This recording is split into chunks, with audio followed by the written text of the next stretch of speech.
How to make a playlist on TikTok. So go open your TikTok application and in here, click on your profile tab. And as you can see here, I have no option to make a playlist.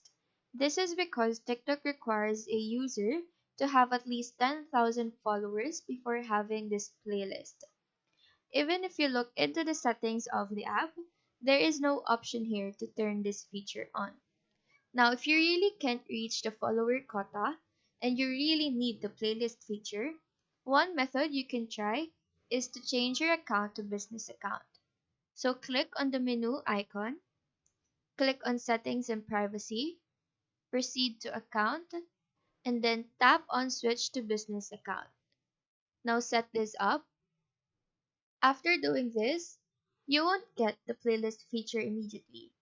Go to settings again, scroll down and find report a problem.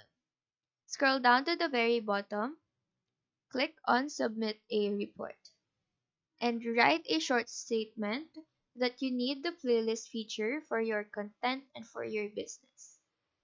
Now wait for 2 to 5 business days and TikTok should contact you regarding this matter. So that is all for this tutorial. Do let us know if this video helped you out. And if you have any questions, feel free to drop them down below. Thank you for watching and have a great day.